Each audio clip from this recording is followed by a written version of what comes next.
اس کے بعد ایت نمبر 145 145 قل تو کہہ دے لا اجدو میں نہیں پاتا فی ما اوحی الیہ اس چیز میں جو وحی کی گئی ہے میری طرف، میں نہیں پاتا اس وحی میں جو میری طرف کی گئی ہے. کیا نہیں پاتا؟ محرمن کوئی چیز حرام، علی طاعم کسی کھانے والے پہ، یطعمہ جس کو وہ کھاتا ہو، الا ان یکون الا یہ کہ وہ چیز کیا ہو، میتۃ کوئی مردار، او دم مسفوحا یا بہایا ہوا خون، او لحم خنزیر یا کسی خنزیر کا گوشت، فإنہ رجس کیونکہ یہ گندگی ہے. یہ خنزیر کا گوشت کیا ہے؟ گندگی ہے. او فسقن یا وہ جو فسق و فجور کا باعث ہو، جو اللہ کی نافرمانی کا باعث ہو، احل پکارا گیا ہو، جس پہ ذکر کیا گیا ہو بلند آواز سے، لغیر اللہ احل بہ جس پہ پڑھا گیا ہو، جس پہ پکارا گیا ہو لغیر اللہ غیر اللہ کے نام. فمن پس جو استرا مجبور کر دیا جائے، غیر باغن اس حال میں کہ سرکشی کرنے والا نہ ہو، ولا عادن اور نہ حد سے تجاوز کرنے والا ہو، فإنا تو بے شک ربا کا تیرا رب غفور بہت بخشنے والا ہے، رحیم نہایت رحم کرنے والا ہے. اس آیت میں اللہ تعالی نفی کر رہے ہیں مشرکین کے عقائد کی. انہوں نے اپنی طرف سے کئی جانوروں کو حرام قرار دیا ہوا تھا، تو اللہ تعالیٰ نے اپنے نبی کو حکم دیا علیہ الصلوۃ والسلام کہ آپ ان سے کہہ دیں کہ میرے اوپر وحی نازل ہوئی ہے، میرے اوپر اللہ کا دین نازل ہوا ہے. اس وحی میں، اس دین میں کسی کھانے والے کے لیے کسی چیز کو حرام نہیں پاتا سوائے ان چند چیزوں کے. نمبر 1 کیا؟ الا یکون میتۃ کوئی جانور کیا ہو؟ مردار. مردار اس جانور کو کہا جائے گا جو اللہ رب العزت کی طرف سے ہمارے لیے حلال ہے، لیکن مرا کیسے ہے؟ ذبح کیے بغیر مر گیا ہے، یا کسی حادثے میں قتل ہو گیا ہے، ہلاک ہو گیا ہے، یا اس کو باقاعدہ ذبح کیا گیا ہے لیکن غیر اللہ کے نام پہ، تو اس کو کیا کہا جائے گا؟ مردار. تو یہ مردار جانور جو ہے یہ حرام ہے. البتہ مردار چیزوں میں سے بھی کچھ چیزیں اللہ نے ہمارے لیے حلال کر دی ہیں. نمبر 1 مچھلی، نمبر 2 ٹڈی، بلکہ سمندر کی ہر چیز جو عام طور پہ پانی میں رہتی ہے، سمندر میں زندگی گزارتی ہے، وہ ہمارے لیے کیا ہے؟ حلال ہے. اللہ تعالیٰ فرماتے ہیں دوسرے مقام پہ احل لکم صید البحر وطعامہ، تمہارے لیے سمندر کا شکار بھی حلال ہے اور سمندر کا کھانا بھی.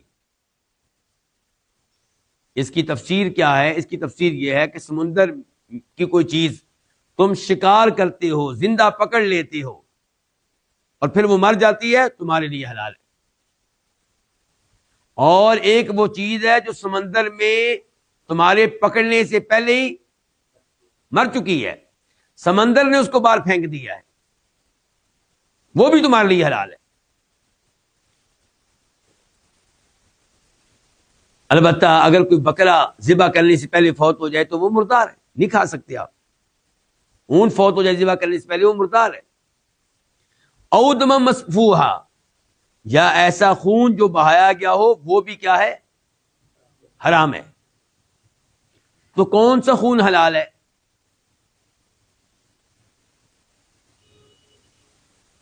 کلیجی حلال ہے یا حرام ہے؟ حلال ہے. اور کلیجی کس چیز کا نام ہے؟ خون کا نام ہے.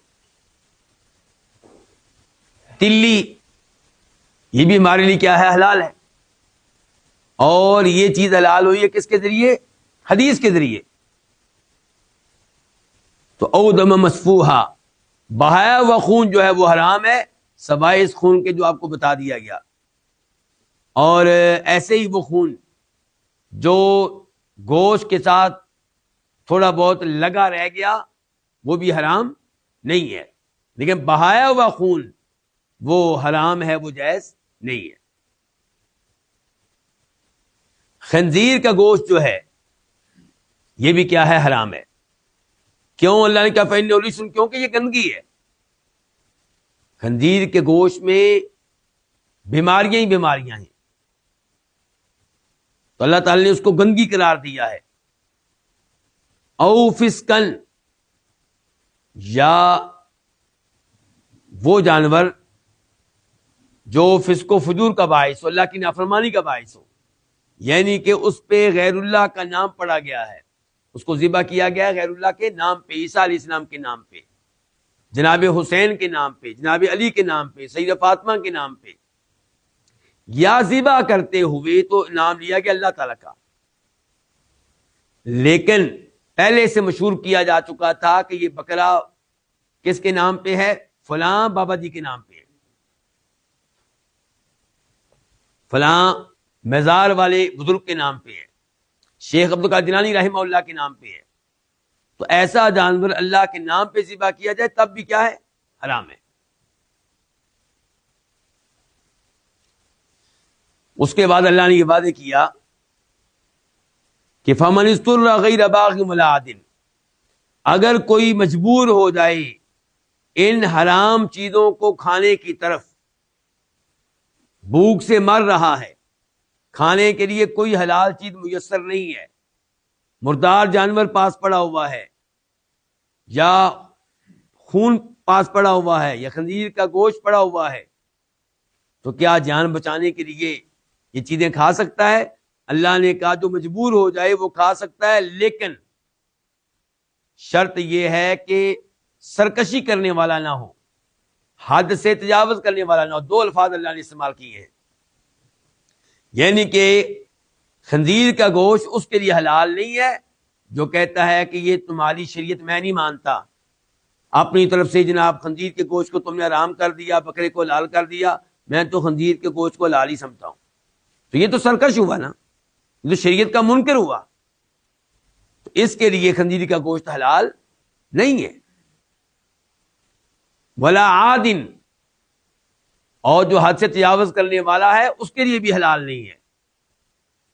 مجبوراً آپ کے لیے مردار جانور کا گوشت حلال ہوا، آپ ایک ٹکڑا اس کا کھا لیں، دو کھا لیں، جان بچ جائے. یہ نہیں ہے کہ آپ باقاعدہ سیدھے ہو کے بیٹھ جائیں کہ آج اللہ نے یہ حلال کر دیا، جی بھر کر میں کھا لوں. تو یہ کیا ہوگا؟ حد سے تجاوز کرنا. تو اگر کوئی مجبور ہو جائے، سرکشی کرنے والا نہ ہو، حد سے تجاوز کرنے والا نہ ہو، تو تیرا رب غفور، بہت بخشنے والا ہے. غفور فاؤل کا وزن، بہت بخشنے والا ہے. یہ کہ جو یہ کھانے پہ مجبور ہو جائے اس کو بہت بخشنے والا ہے. رحیم، وہ رحم کرنے والا ہے. اس سے پتا چلا کہ اللہ کے ناموں میں سے دو نام کیا ہیں؟ غفور اور رحیم. اور پتا چلا اللہ کی صفات میں سے ایک صفت ہے مغفرت کرنا، گناہوں کو بخشنا، اور ایک کیا ہے؟ رحم کرنا.